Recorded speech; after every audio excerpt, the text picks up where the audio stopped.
नमस्कार विद्यार्थी मित्रांनो. आज आपण इतिहासमधील दुसरा पाठ शिवपूर्वकालीन भारत याचा अभ्यास करणार आहोत.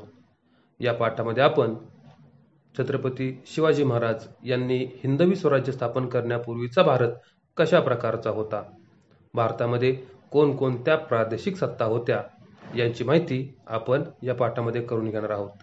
यामध्ये पाल, राजपूत, चोळ, होयसळ, राष्ट्रकूट, शिलाहार, यादव अशा सत्तांची माहिती या पाठामध्ये आपण करून घेणार आहोत. मग या राजसत्ता कोणी स्थापन केल्या, त्यांची राजधानी कोणती होती, या सत्तांचा विस्तार कोणकोणत्या प्रदेशामध्ये होता, अशा अनेक बाबींची माहिती आपण या पाठामध्ये करून घेणार आहोत. तर चला मग आपण आपल्या पाठाला सुरुवात करूयात. पहिली सत्ता आपण अभ्यासणार आहोत, पाल सत्ता. इसवी सनाच्या 7व्या शतकाच्या उत्तरार्धात बंगालचा प्रदेश तेथे राज्य करणाऱ्या निरनिराळ्या राजांमध्ये विभागला गेला होता. तेथे गोंधळाची परिस्थिती निर्माण झाली होती. या परिस्थितीत बंगालमधील राजांनी आपापसातील मतभेद बाजूला ठेवले. ते सर्व एकत्र आले. त्यांनी सर्वानुमते गोपाल याची प्रमुखपदी निवड केली. गोपाल याने इसवी सन 725 मध्ये बंगालमध्ये पाल सत्तेची स्थापना केली. त्याने मगधवर स्वारी करून राज्य विस्तार केला. गोपालनंतर पाल सत्तेमध्ये धर्मपाल, देवपाल, महिपाल हे राज्यकर्ते होऊन गेले. गोपालचा पुत्र धर्मपाल याने मगधवर आपली सत्ता स्थापन केली. त्याने करतो या नदीच्या काठी पुंडवर्धनपूर येथे आपली राजधानी नेली. धर्मपाल याला राष्ट्रकूट व प्रतिहार यांच्याशी संघर्ष करावा लागलेला होता. देवपाल याने उडीसाचे राज्य आपल्या राज्यात समाविष्ट करून घेतले. अशा प्रकारे बंगालमध्ये पाल सत्ता अस्तित्वामध्ये होती. दुसरी सत्ता पाहूयात, राजपूत. इसवी सनाच्या 11व्या शतकात अवंतीच्या प्रतिहारांची सत्ता ऱ्हास पावली. त्यानंतर उत्तर भारतात अनेक राजपूत सत्ता अस्तित्वात आल्या. त्यापैकी कनौजचे गहाडवाल, माळव्याचे परमार, अजमेरचे चौहान या विशेष महत्त्वाच्या राजपूत सत्ता होत्या. गुर्जर प्रतिहार हा मध्य भारतातील राजपुतांचा प्रभावी राजवंश. कनौज ही त्यांची राजधानी होती. गुर्जर प्रतिहार राजवंशाचे विदर्भ, कलिंग, आंध्र, पश्चिम काठेवाड, कनौज तसेच गुजरात या प्रदेशावर वर्चस्व होते. राजा हरिश्चंद्र याने राजस्थानमधील जोधपूर येथे गुर्जर वंशाची स्थापना केली. त्यानंतर राजस्थानमध्ये अनेक शाखा निर्माण झाल्या. त्यापैकी पहिला नागभट्ट याने मध्य प्रदेशामधील अवंती येथे प्रतिहार घराण्याचे स्वतंत्र राज्य स्थापन केले. या गुर्जर प्रतिहार राजवंशातील सर्वात कर्तबगार राज्यकर्ता होता मिहिर भोज. तसेच उत्तर भारतात राजपूत घराण्यातील गहाडवाल घराणे आणि परमार घराणे ही दोन महत्त्वाची होती. राजस्थानच्या उत्तरेकडील प्रदेशात चौहानांचे राज्य होते. तिसरा पृथ्वीराज चौहान हा या घराण्यातील पराक्रमी राज्यकर्ता होता. इसवी सन 1177 मध्ये तो गादीवर आलेला होता. त्याने इसवी सन 1191 मध्ये तराईच्या लढाईत मोहम्मद घोरी याचा पराभव केला. मात्र पुढील वर्षी मोहम्मद घोरी याने पृथ्वीराज विरुद्ध पुन्हा मोहीम हाती घेतली. यावेळी त्याने जयचंद राठोड याला मदतीला घेतले आणि त्याच्या मदतीने त्याने पृथ्वीराजाचा पराभव केला. त्यानंतर कनौजवर स्वारी करून कनौज जिंकून घेतले. अशा प्रकारे ही काही राजपुतांची पराक्रमी राजघराणी होती. याचा अभ्यास आपण याच्यामध्ये केलेला आहे. खरं तर राजपूत घराणी ही पराक्रमी होती, पराक्रमासाठी ओळखली जात होती. मात्र त्यांच्यामध्ये एकीचा अभाव होता आणि हेच त्यांच्या ऱ्हासाचे मुख्य कारण होते. असे म्हटले जाते की राजपुतांच्या शौर्याला तोड नव्हती, पण त्यांच्यातील दुहीलाही तोड नव्हती. राजपुतांच्यामधील ही दुही त्यांचे शौर्य मातीमोल करण्यास कारणीभूत ठरली. पृथ्वीराज चव्हाण आणि जयचंद राठोड हे एक झाले असते तर मोहम्मद घोरीचा तेथे निभाव लागला नसता. पुढे सुलतानशाहीची राजवट सुरू झाली आणि राजपूत राजांनी त्यांच्याशी मिळते-जुळते घेतले. त्यानंतर मोगलांच्या काळात सुद्धा मोगलांचे वर्चस्व त्यांनी मान्य केले.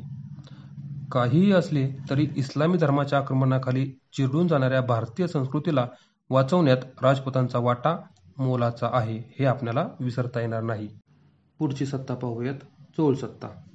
चोळ हे घराणे दक्षिण भारतातील प्रमुख व प्राचीन घराण्यांपैकी एक होय. चोळांचे राज्य तमिळनाडूमध्ये होते. विजयालय हा चोळ सत्तेचा संस्थापक होय. इसवी सन 850च्या सुमारास त्याने तंजावर जिंकून घेतले. तंजावर ही चोळांची राजधानी झाली. चोळांच्या इतिहासामध्ये पहिला राजराज आणि पहिला राजेंद्र हे दोन कर्तबगार राजे होऊन गेले. पहिला राजराज याने गंग, चेर आणि पांड्य या राजसत्तांचा पराभव केला. आपल्या आरमाराच्या जोरावर त्याने मालदीव बेटे आणि श्रीलंकेचा उत्तरेकडील भाग जिंकून घेतला. पुढे त्याने वेंगीचा चालुक्य आणि कलिंगच्या राजाचाही पराभव केला. त्याने चोळांचे सामर्थ्यवान राज्य निर्माण केले. पहिला राजराजानंतर त्याचा मुलगा पहिला राजेंद्र हा सत्तेवर आला. त्याने संपूर्ण श्रीलंका जिंकून घेतले. चेर व पांड्य यांचे राज्य आपल्या साम्राज्यास जोडून घेतले. चालुक्यांना त्याने अनेक वेळा पराभूत केले.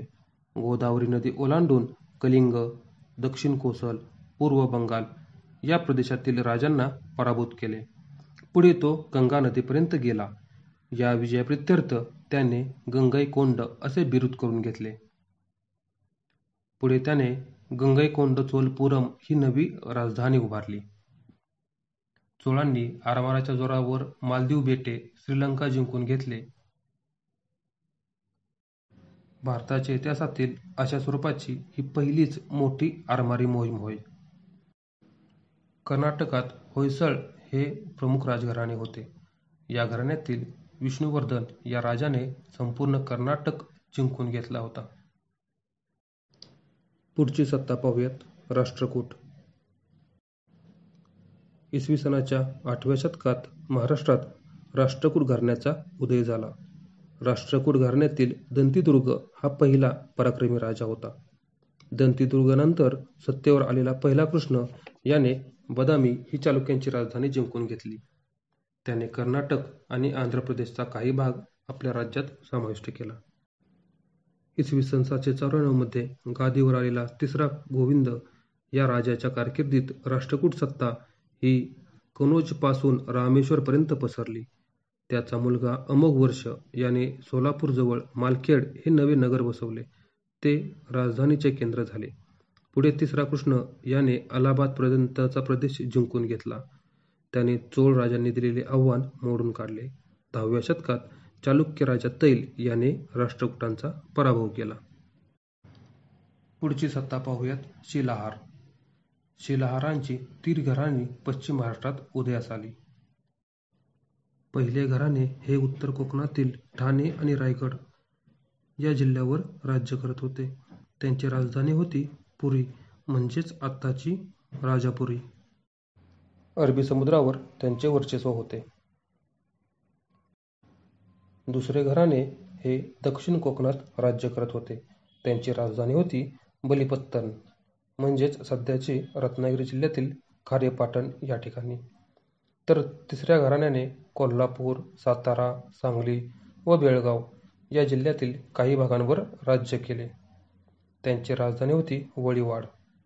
एकाच वेळी या सत्ता निरनिराळ्या प्रदेशावर राज्य करत होत्या. पुढील सत्ता पाहूयात, यादव सत्ता. शिवपूर्व काळातील शेवटची वैभवशाली राजवट म्हणजे महाराष्ट्रातील यादवांची राजवट. महाराष्ट्रातील हे एक इतिहास प्रसिद्ध घराणे होय. आरंभी यादव हे नाशिक जिल्ह्यातील चांदवड या ठिकाणी स्थायिक झाले. यादव राजा सेऊणचंद्र याने सिन्नर येथे राजधानी नेली. इसवी सनाच्या 12व्या शतकात 5वा भिल्लम याने आपली राजधानी औरंगाबादजवळील देवगिरी येथे नेली. तेथे त्याने स्वतःच राज्याभिषेक करून घेतला. यादव घराण्यातील दुसरा सिंघन हा सर्वात कर्तबगार राजा होय. त्याने माळवा, कर्नाटक आणि जवळजवळ संपूर्ण महाराष्ट्र या प्रदेशांवर आपले वर्चस्व प्रस्थापित केले. त्याच्या काळात यादवांची सत्ता कळसास पोचली. यादवांचा काळ हा मराठी भाषा आणि साहित्य यांचा सुवर्णकाळच मानावा लागेल. याच काळात महाराष्ट्रात महानुभाव आणि वारकरी या संप्रदायाचा उदय झाला. 13व्या शतकात अल्लाउद्दीन खलजी याने देवगिरीवर स्वारी केली. त्यावेळी रामचंद्र देव हा राजा होता. अल्लाउद्दीनने त्याचा पराभव केला. यादव सत्तेचा ऱ्हास सुरू झाला. पुढे लवकरच यादवांची सत्ता संपुष्टात आली. इसवी सनाचे 8वे ते 13वे शतक या काळात भारतातील निरनिराळ्या प्रदेशांमध्ये विविध प्रादेशिक सत्ता उदयास आल्या. या सत्तांचा आपापसात सतत संघर्ष होत राहिला. या परिस्थितीचा फायदा वायव्येकडील आलेल्या तुर्क आक्रमकांनी घेतला. इसवी सनाच्या 13व्या शतकाच्या आरंभीस त्यांनी दिल्ली येथे आपले सत्ता केंद्र निर्माण केले. याची माहिती आपण पुढे करून घेणार आहोत. वायव्येकडील आक्रमणे. महाराष्ट्रात राष्ट्रकूट, यादव अशा स्थानिक घराण्यांची सत्ता असली तरी उत्तरेत मात्र वायव्येकडून आलेल्या आक्रमकांनी तेथील स्थानिक सत्ताधीशांना जिंकून आपला अंमल बसवला. मध्ययुगात आशिया खंडातील विशेषतः भारताच्या संदर्भात व्यापाराच्या बाबतीत अरबांची भूमिका महत्त्वाची राहिलेली आहे. साम्राज्य विस्तार करण्यासाठी अरब सत्ताधीश भारताकडे वळले. 8व्या शतकामध्ये मुहम्मद बिन कासिम या अरबी सेनानीने सिंध प्रांतावर स्वारी केली. तेथील दाहिर राजाचा प्रतिकार मोडून त्याने सिंध प्रांत जिंकला.